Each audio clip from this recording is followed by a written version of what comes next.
Hello students. Hindi व्याकरण के अंतर्गत आज हम वाच्य समझने का प्रयास करेंगे।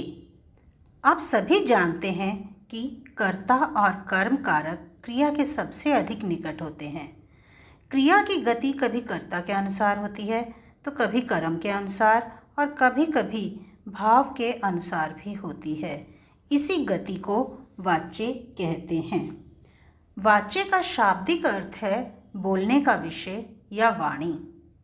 यह अंग्रेजी के शब्द वॉइस का हिंदी रूपांतर है। क्रिया के जिस रूप से यह पता चले कि वाक्य में क्रिया द्वारा किए गए विधान का विषय कर्ता है, कर्म है या भाव है, उसे वाच्य कहते हैं। हिंदी में वाच्य 3 होते हैं: कर्तृवाच्य, कर्मवाच्य और भाववाच्य। कर्तृवाच्य जिन वाक्यों में कर्ता की प्रधानता होती है और कर्म गौण होता है। क्रिया के लिंग और वचन कर्ता के अनुसार होते हैं।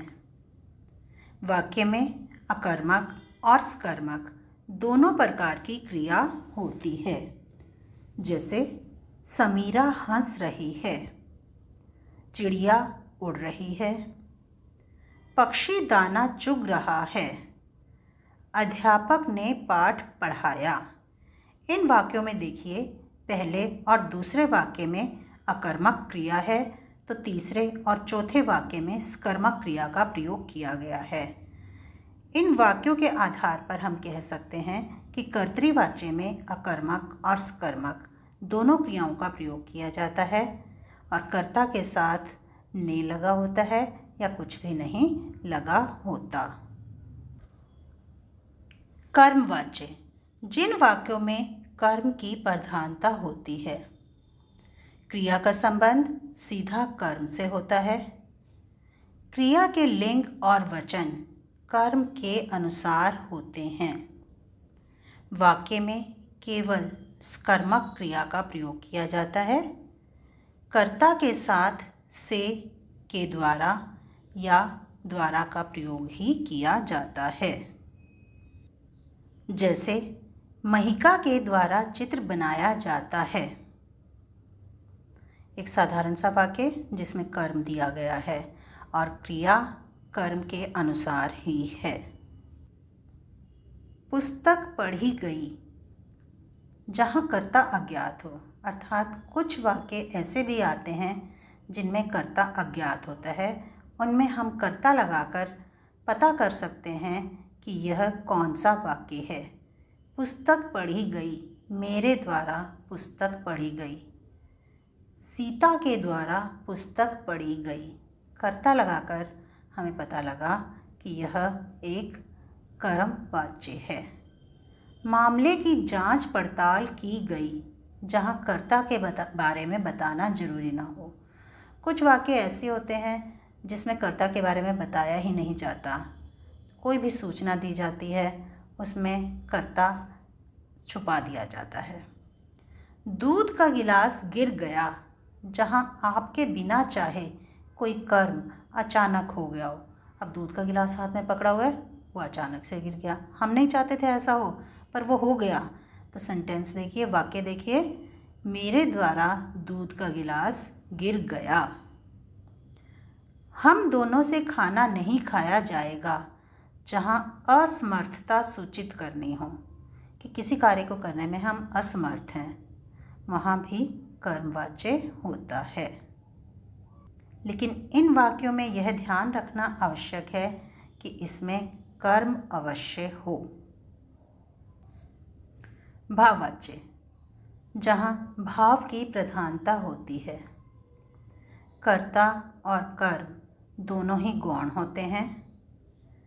क्रिया के लिंग और वचन भाव के अनुसार होते हैं। वाक्य में केवल अकर्मक क्रिया का प्रयोग किया जाता है। कर्ता के साथ से, के द्वारा या द्वारा जोड़ा जाता है। जैसे बच्चे से रोया जा रहा है, आओ अब चला जाए, मुझसे सहा नहीं जाता। वाच्य परिवर्तन एक प्रकार के वाच्य को दूसरे प्रकार के वाच्य में परिवर्तित करना वाच्य परिवर्तन कहलाता है। सबसे पहले हम देखते हैं कर्तृवाच्य से कर्मवाच्य बनाना। केवल कर्मक क्रिया वाले वाक्य का ही कर्मवाच्य बनता है, अर्थात वह कर्तृवाच्य जिसमें कर्मक क्रिया होगी केवल उसी का कर्मवाच्य बनाया जा सकता है। कर्ता के साथ से, के द्वारा या द्वारा लगाया जाता है। कर्ता के साथ लगी विभक्ति को हटा दिया जाता है।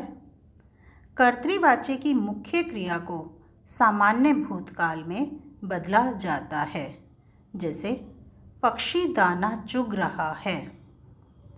इसका कर्मवाच्य देखिए, पक्षी द्वारा दाना चुगा जा रहा है।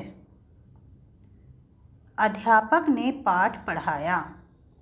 कर्मवाच्य अध्यापक द्वारा पाठ पढ़ाया गया। अब हम देखते हैं कर्तृवाच्य से भाववाच्य बनाना। केवल अकर्मक क्रिया वाले वाक्य का भाववाच्य बनता है, अर्थात वह कर्तृवाच्य जिसमें अकर्मक क्रिया हो केवल उसी को हम भाववाच्य में परिवर्तित कर सकते हैं। कर्ता के साथ से, के द्वारा या द्वारा जोड़ा जाता है।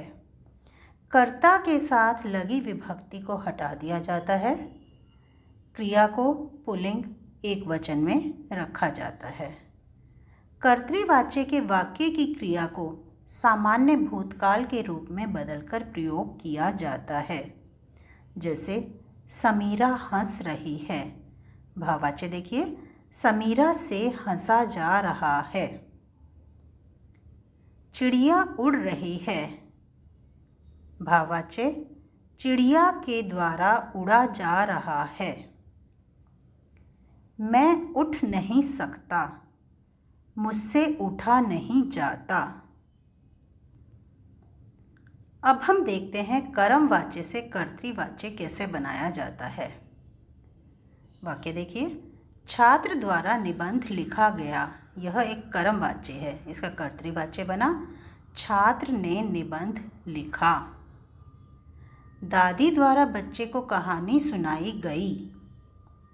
इसका कर्तृवाच्य बनेगा दादी ने बच्चे को कहानी सुनाई।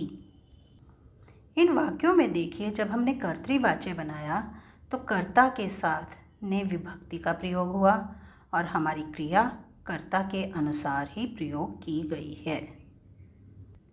आइए आगे देखते हैं भाववाच्य से कर्तृवाच्य बनाना। तुमसे चुप नहीं रहा जाता। कर्तृवाच्य बनेगा तुम चुप नहीं रह सकते। उठो जरा घूमा जाए। कर्तृवाच्य उठो जरा घूमें। स्मरणीय बिंदु, यहाँ ध्यान देने योग्य बात यह है कि हम कर्तृवाच्य को क्रिया के अनुसार कर्मवाच्य या भाववाच्य में परिवर्तित कर सकते हैं और कर्मवाच्य और भाववाच्य से कर्तृवाच्य ही बना सकते हैं। मैं एक बार फिर से बताना चाहूँगी, कर्तृवाच्य में कर्ता के साथ विभक्ति नहीं होती, यदि होती है तो ने होती है। कर्मवाच्य में कर्ता के साथ से अथवा के द्वारा विभक्ति का प्रयोग किया जाता है और वाक्य में मुख्य क्रिया कर्मक होती है। भाववाच्य में मुख्य क्रिया अकर्मक होती है तथा क्रिया एकवचन और पुल्लिंग में ही होती है। धन्यवाद।